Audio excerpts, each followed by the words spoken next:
My name is Diana Helson, and 3 months ago, I was the senior account manager at Green Bay Consultants handling our biggest contract, Apex Dynamics, a $4.2 million deal spanning 18 months.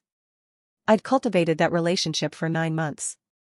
9 months of late-night calls, site visits, strategy sessions, and building trust with their CFO, Margaret Yates. I remember the first meeting with Margaret like it was yesterday. She'd walked into our conference room with a leather portfolio under one arm and an expression that said she'd already evaluated 3 other consulting firms that morning. Sharp blazer, sharper questions. Within 10 minutes, she'd identified 2 weaknesses in our initial proposal that my previous supervisor had missed entirely. "Ms. Helson," she'd said, not unkindly, "I don't need another firm that tells me what I want to hear. I need a partner who'll tell me what I need to know. Can you do that?" I could. And I did. For 9 months, I became the person she called when timeline pressures collided with budget realities, when stakeholders disagreed, when she needed someone to shoot straight. We weren't friends, this was business, but we had something more valuable, mutual respect earned through consistent delivery. Then Stephanie Crowley became our new director. Stephanie called me into her office on a Tuesday morning. Sleek blazer, practiced smile, the kind of woman who mistakes confidence for competence. Her office still smelled like fresh paint from the renovations she'd ordered her first week, everything redecorated in shades of corporate gray and motivational white. "Diana, I'm making some strategic shifts," she said, sliding a folder across her desk. The folder had tabs. Color-coded tabs. She'd put effort into this presentation. "I'm reassigning the Apex account to Colin. Colin Winters. The guy who'd been with the company for 6 months and whose biggest accomplishment was landing a mid-tier retail client through his college roommate's connection. I'd sat in on his presentation to that client, 45 slides with more stock photos than data, but he delivered it with the kind of confidence that made people forget to ask hard questions. "Stephanie, I've been building that relationship since." "I understand." Her smile never wavered. She had this way of smiling that made it impossible to tell if she was pleased or preparing to fire you. "But Colin connects better with decision-makers. He has that executive presence. You're excellent with the groundwork, the detail work, but for accounts this size, we need someone who can operate at that level." Executive presence. That's code. We both knew it. Code for tall, code for male, code for the kind of person who dominates a room by simply assuming they belong there. Never mind that Margaret had explicitly told me she hated working with consultants who prioritized style over substance. Never mind that groundwork meant the strategic frameworks Colin would inevitably claim as his own. Margaret specifically requested to continue working with me. Margaret will adapt. Clients say that, but they're actually quite flexible when presented with competent alternatives. She stood, smoothing her skirt, a gesture I'd seen her do a dozen times when she wanted to signal a conversation was over. "This is about what's best for Green Bay. We need to position our strongest players on our highest value accounts." Strongest players. I'd closed 15 major deals with a 97% retention rate. Colin had closed 1 deal, and that client had already called twice to complain about missed deliverables that I'd had to quietly fix. "I need you to brief Colin by Thursday. Full transition. Client history, ongoing initiatives, relationship dynamics, potential risk areas. You know the drill." I walked out of that office with my jaw clenched so tight my teeth hurt. 10 years at this company. A spotless track record. Multiple industry awards for client satisfaction. And I was being sidelined for a guy whose biggest skill was looking good in a suit and laughing at the right jokes during leadership meetings. But here's the thing about me, I know when to fight and when to document. My mother was a paralegal for 30 years. She taught me early, paper trails protect you when memory fails and politics prevail. I went back to my desk, opened a new folder on my encrypted drive, and started documenting everything. The date of Stephanie's directive. Margaret's previous communications expressing satisfaction with our partnership. The performance metrics that justified my continued role. I also pulled Colin's file. His performance reviews were glowing but vague, lots of words like dynamic and engaging without concrete metrics. His actual numbers told a different story: missed deadlines, client complaints that were quietly buried, a tendency to overpromise and underdeliver that somehow never made it into official reviews. I briefed Colin with meticulous professionalism. Every detail. Every nuance. every landmine. We sat in conference room B for 3 hours while I walked him through 9 months of relationship building, strategic decisions, and the delicate ecosystem of personalities at Apex. Margaret values directness, I told him, pulling up my notes. No corporate speak.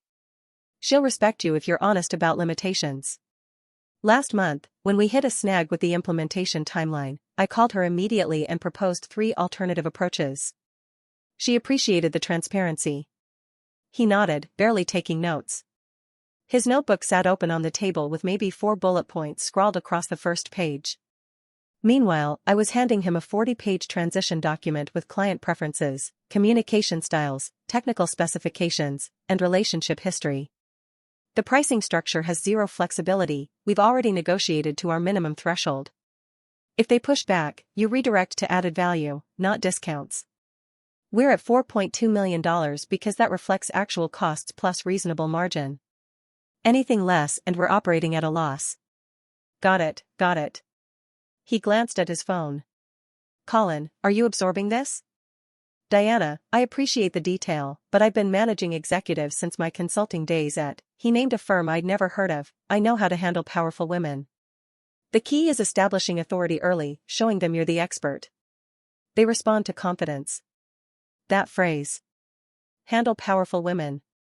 Like Margaret was a temperamental horse that needed breaking rather than a seasoned executive who commanded a $200 million division. I should have recorded it. I should have pushed back harder. But I was still operating under the assumption that professional competence would eventually speak for itself. That if I just did everything right, thorough transition, complete documentation, perfect handoff, the system would self-correct. I was wrong. And Colin? I looked him directly in the eye. Margaret doesn't respond well to being patronized. Treat her like the expert she is. She's been in this industry for 20 years. She knows her business better than we do. He laughed, that easy confident laugh that probably served him well at networking events. Diana, trust me. I've got this. You did great establishing the relationship, but now it's time for the strategic play. That's what I do. I stepped aside. What else could I do? I had my other accounts, my integrity, and a growing folder of documentation that I hoped I'd never need to use. I watched him walk away from that conference room with my transition document tucked under his arm, already pulling out his phone to check messages. And I felt a cold weight settle in my stomach, the kind of premonition you get when you've just handed over something precious to someone careless. 3 days. That's how long it took. I was in a strategy meeting with the analytics team, reviewing quarterly projections for my remaining accounts, when Stephanie burst in.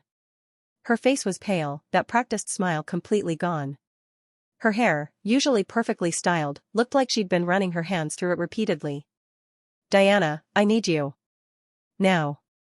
The room went silent.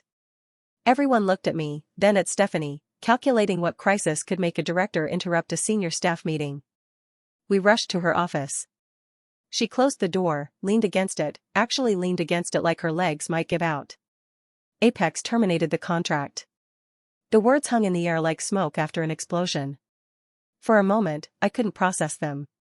Couldn't connect the sentence to reality. What? Margaret called me directly. 20 minutes ago. She's withdrawing from the partnership, effective immediately. Invoking the early termination clause. Stephanie's voice cracked. She pressed her fingers to her temples, a gesture I'd never seen from her before. She was furious. I've never heard anyone that angry and that controlled at the same time. It was worse than yelling. She was cold. What happened? I don't know. That's why you're here. You need to call her, fix this, figure out what Colin did, what we can salvage. Stephanie. I kept my voice level, watching her panic unfold. You removed me from the account. Margaret doesn't report to me anymore. I have no standing to call her. I know, but you have the relationship. Had. Past tense. I let that sink in, watching her realize the position she'd put us both in. What did Colin say happened? She pushed off from the door, paced to her desk, gripped the edge of it. He said the call went fine. That they discussed the timeline adjustments and pricing optimizations. That Margaret was being emotional and unprofessional, and that she'd cool down. He said women executives sometimes react badly to confident leadership but usually come around. Emotional and unprofessional. Margaret Yates, who runs a $200 million division and negotiates with Fortune 100 companies without breaking a sweat, was being emotional. Margaret, who once told me she admired people who could disagree with her professionally because it meant they respected her enough to be honest. Let me make some calls, I said. Who? People who might actually tell me the truth. Chapter 4, The Investigation. I didn't call Margaret first. I called Olivia Chen at Apex, Margaret's executive assistant and someone I'd built rapport with over months of coordination. Olivia was the gatekeeper, the person who controlled Margaret's calendar and knew everything happening in that office. She'd saved me multiple times with early warnings about schedule conflicts or shifting priorities. Diana. Her voice dropped to a whisper immediately. Are you okay? We heard you got pulled from our account. I'm fine. Olivia, can you tell me what happened with Colin? Silence. Then, you don't know? I know the contract's terminated. I don't know why. Hold on. I heard a door close, footsteps, then another door. She'd moved to a private space. Okay. Diana, he was. God, where do I start? He called Margaret sweetheart in the first meeting. My stomach dropped. Actually dropped, like someone had cut the cables on an elevator. Then he completely ignored the pricing structure you'd negotiated. Offered a 15% discount without authorization, like he was doing us a favor. When Margaret said she needed to review the revised timeline, he said, and I quote, I know you ladies like to overthink things, but trust me, this is the best approach. I closed my eyes, seeing my meticulous transition document gathering dust on Colin's desk, unread. It gets worse, Olivia continued. He kept interrupting her. Literally talked over her 3 times when she was trying to explain our internal approval processes. And then, this is what really did it, he said that you were great at the groundwork but that now we needed strategic thinking, implying you'd just been taking notes and he was the real strategist. Olivia, please tell me someone recorded this. The meeting was virtual. Standard protocol, everything gets recorded and stored in our system for compliance. Margaret already sent it to legal. Legal. That meant Margaret wasn't just angry. She was building a case. Can you send me the footage? Diana, I could lose my job. Olivia, I would never ask if it wasn't important. If what you're describing is accurate, this goes beyond one terminated contract. This is a pattern that needs to stop. I paused, choosing my next words carefully. And between you and me, I think Margaret might want this on record. She doesn't terminate partnerships lightly. A long pause. Then, give me an hour. I'll send it from my personal email to yours. Never say where you got it. You have my word. The footage arrived exactly 63 minutes later. I locked my office door, closed the blinds, and opened the video file with the kind of dread you feel before watching something you know will be terrible. It was worse than I imagined. Colin's face filled the screen, that executive presence Stephanie valued so much on full display, smug, condescending, utterly oblivious to the frost forming in Margaret's expression. He positioned himself dead center in the camera frame, probably thought it made him look authoritative. Good morning, sweetheart, he started, bright and cheerful. Great to finally connect face to face. Diana's told me so much about you. Margaret's smile was glacial. Ms. Yates is fine, Mr. Winters. Of course, of course.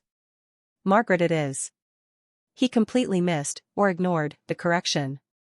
So I've been reviewing the account, and I've identified several optimization opportunities that I think will really enhance our partnership. He pulled up a slide deck. My slide deck. The strategic framework I'd built over months of analyzing Apex's needs, rebranded with his name in the footer. Sweetheart, I think you're getting caught up in the weeds here, he said when Margaret questioned a timeline change. The casual condescension in his voice made my skin crawl. Margaret's jaw tightened. Her hands, clasped in front of her on the desk, tightened too. Mr. Winters, I'm examining the contract terms you've unilaterally altered without explanation or authorization. Right, but these are just optimization adjustments. You know how it is, sometimes the technical folks get too focused on the details and miss the big picture. He leaned back, hands behind his head, actually put his hands behind his head like he was relaxing in his own living room. That's why Diana was great at the groundwork, but for strategic decisions, you need someone who can see the forest for the trees. I watched Margaret's face. I'd seen that expression once before, when a vendor tried to bill her for services never rendered. It was the look of someone calculating exactly how to dismantle you with surgical precision. I see, she said quietly, her voice dropping into that dangerous register that people who don't know her mistake for agreement. And this 15% discount, did your team authorize this adjustment? I took the initiative. When you're dealing with relationships at this level, you need flexibility. Can't be bound by rigid frameworks. He smiled like he'd just offered her a gift. Consider it a gesture of good faith as we transition the account relationship. Flexibility. She smiled. It wasn't friendly. It was the smile of a predator watching prey wander into a trap. Mr. Winters, I'm going to be direct since you value directness. This partnership is terminated, effective immediately. My legal team will be in touch regarding the early termination terms, which, as you'd know if you'd read the contract Diana negotiated, include penalties for vendor-initiated pricing changes. Colin's smile faltered. His hands came down from behind his head. Now, hold on. We're done. She reached forward. The screen went black. I sat back in my chair, the video paused on Colin's confused face frozen in that last frame. This wasn't just incompetence. This was arrogance enabled by a system that valued appearance over ability, confidence over competence, style over substance. I saved 3 copies of that video. One on my encrypted drive, one on a USB drive I locked in my desk, one uploaded to a private cloud storage account. Then I started building a file. I requested a meeting with Stephanie. She agreed immediately. Desperation makes people cooperative. Did you reach Margaret? She asked before I'd even sat down. She'd been pacing her office when I arrived. Her desk, usually meticulously organized, was covered with papers and 2 empty coffee cups. I did better than that. I found out what happened. I opened my laptop, turned it toward her. You need to watch this. She watched in silence. With each passing minute, her face grew paler. When Colin called Margaret sweetheart the second time, she actually flinched. When he offered the unauthorized discount, she closed her eyes. When it ended, she looked at me with something between horror and denial. He was trying to build rapport. Stephanie. Stop. She stopped. He called a senior executive sweetheart. Twice. He offered an unauthorized discount that would have cost us $630,000 in revenue. He insulted me to the client while taking credit for my work. And he blamed Margaret's valid concerns on her being a woman who overthinks. I kept my voice level, professional. This isn't a communication style issue. This is liability. Maybe it was just awkwardness. Is that what you want to tell the executive board? That we lost a $4.2 million contract because Colin was awkward? I leaned forward. Or that we lost it because you prioritized executive presence over actual competence, ignored the client's explicitly stated preferences, and removed a performing account manager for someone who tanked the deal in 72 hours? The color drained from her face entirely. She sat down heavily in her chair, no longer even pretending to have control of the situation. What do you want, Diana? It was the question I'd been waiting for. The moment where power shifts and everyone in the room knows it. I want you to call Margaret, take full responsibility, and ask if there's any possibility of salvaging this with me back on the account. And if she says no? Then you explain to the board how this happened. With documentation. With video evidence. With a full accounting of the decision-making process that led to this failure. She looked at the laptop screen, still frozen on that last frame of Colin's confused face. You're going to ruin my career. No, I said quietly. You did that yourself. I'm just going to make sure the truth is on record. Stephanie called Margaret on speaker. I sat across from her, watching the director's hand shake slightly as she dialed. She'd pulled up Margaret's direct line from her contacts, hesitated for a moment with her finger over the call button, then pressed it. 3 rings. Then, Stephanie. Margaret's voice was cold, clipped. I wasn't expecting to hear from you again. Margaret, I owe you an apology. A significant one. Stephanie's voice was steady, I'd give her that. Whatever else she lacked, she could perform under pressure. I made a serious error in judgment by reassigning your account. I should have respected both your preferences and Diana's proven track record. Silence on the other end. Long enough that I wondered if Margaret had hung up. Then, continue. I've reviewed what happened with Mr. Winters. His conduct was completely unacceptable, and he'll be facing consequences. I'm calling to ask if there's any possibility of continuing our partnership with Diana back as your primary contact. More silence. Then, put Diana on. Stephanie looked at me. I took a breath, leaned toward the speaker. Hi, Margaret. Diana. Her voice warmed slightly, like ice beginning to thaw at the edges. Did you know about this reassignment beforehand? I found out Tuesday morning. I briefed Colin thoroughly, 3 hours, 40-page transition document, covered every aspect of the relationship. Then I stepped aside as instructed. Stepped aside.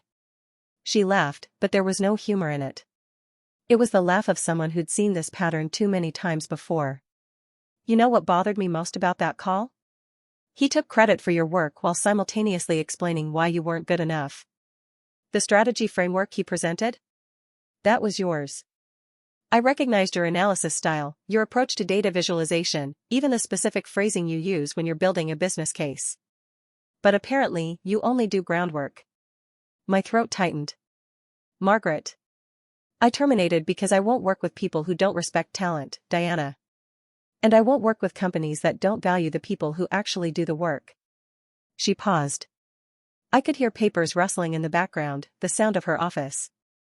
But I didn't want to burn your reputation in the process. When I filed the termination, I made it clear in my documentation that the failure was vendor side, not related to previous account management. Is this what you want? To come back to an account under a director who clearly doesn't appreciate you? It was the question I'd been avoiding. The one that kept me up the previous 3 nights, staring at my ceiling and running scenarios. What I want is to complete the work I started. I believe in this partnership. I believe in what we can accomplish together. I glanced at Stephanie, watching her grip the edge of her desk. And I believe that people can learn from their mistakes, if they're willing to own them. Stephanie? Margaret's voice turned sharp, the executive tone returning. Are you willing to own this? Yes. Stephanie's voice was barely above a whisper. Completely. Then here are my terms. Diana is the sole point of contact for this account. Any strategic decisions go through her. She has full authority to make calls on timeline, deliverables, and resource allocation without additional approval from your office. And I want a formal letter from your CEO acknowledging what happened and committing to review your account assignment practices. Stephanie closed her eyes. Each term was another nail. I'll make it happen. Diana, I'll see you next week. We've lost time, but we can make it up. I'm trusting you to make this right. I will. The call ended. Stephanie and I sat in silence, the weight of what had just happened settling over us like dust after a building collapse. Thank you, she finally said, her voice small. I didn't respond. Because this wasn't over. This was just the beginning. Chapter 8, The Executive Board. The CEO, Lawrence Fulton, called an emergency executive meeting 3 days later. The invitation landed in my inbox at 7 a.m. with a subject line that read simply, Apex Dynamics, Postmortem Analysis. I was asked to present what happened. Not Colin, who'd been conspicuously absent from the office since the termination. Not Stephanie, who'd been holed up in back-to-back meetings with legal. Me. The full board sat around the mahogany conference table, Lawrence at the head, CFO Veronica Strauss to his right with a laptop open and fingers poised over the keyboard, COO Philip Green looking grim, and 3 other senior partners whose expressions ranged from curious to concerned. The room smelled like coffee and tension. Stephanie sat at the far end, her executive presence notably diminished. She'd dressed impeccably, navy suit, pearl earrings, but her eyes were shadowed, and her usual confidence had evaporated. I walked them through everything. The reassignment. Colin's performance. The termination. The recovery. I'd prepared a presentation, but Lawrence asked me to just talk through it instead. Give us the story, Diana. Not the corporate summary. So I did. I showed them the video footage. Watching 6 senior executives react in real time to Colin's performance was instructive, The winces when he said sweetheart, the sharp intake of breath when he offered the unauthorized discount, the exchanged glances when he dismissed Margaret's concerns. Ms. Helson, Veronica said when the video ended, her fingers still hovering over her keyboard, why didn't you escalate your concerns about the reassignment when it happened? With respect, to whom would I have escalated? Stephanie is my direct supervisor. I had no concrete reason beyond instinct to question her strategic decision. I documented my concerns, performed the transition professionally, and remained available to support the client relationship. But you had doubts, Philip pressed, leaning forward with his elbows on the table. I had doubts, I admitted. But doubts aren't grounds for insubordination. Margaret explicitly requested to continue working with me, which I communicated to Stephanie. Beyond that, I trusted that my director was making informed decisions based on information I might not have access to. And now? Lawrence leaned forward, his expression unreadable. Do you trust that? The room went silent. Everyone looked at me. This was the moment.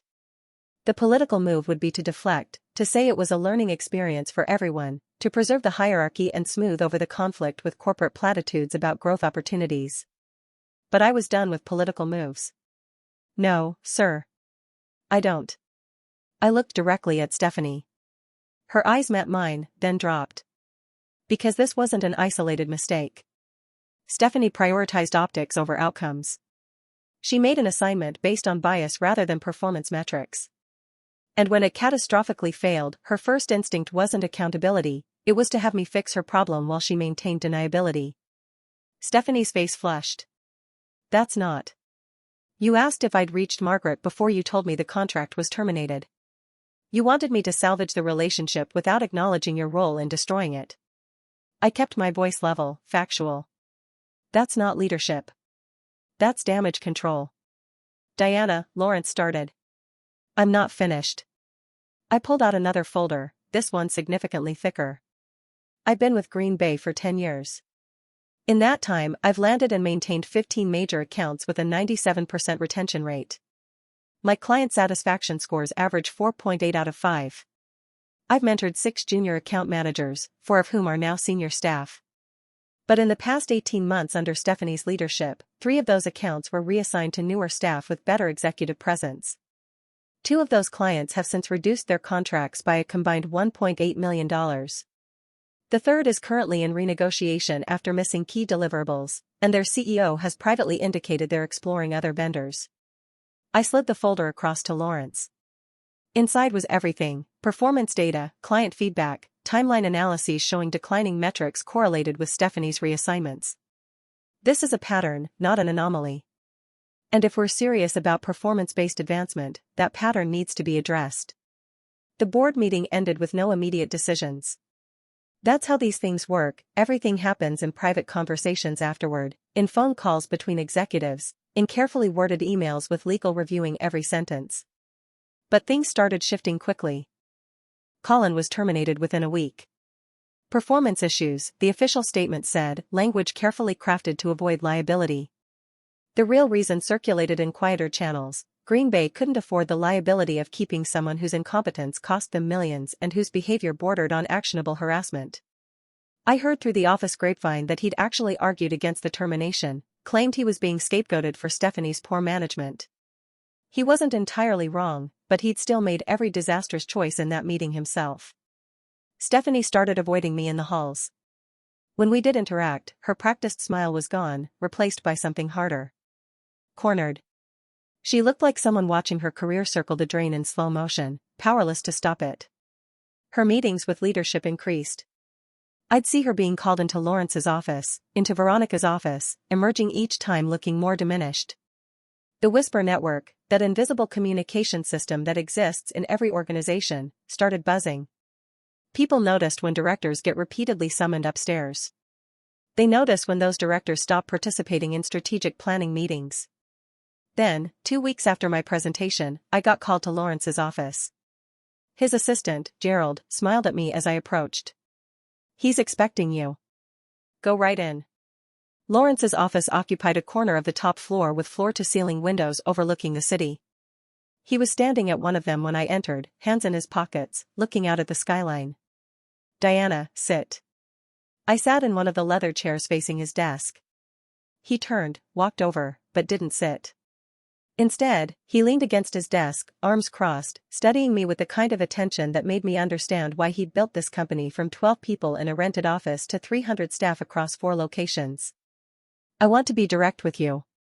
The board has been reviewing the concerns you raised about account management practices under Stephanie's leadership.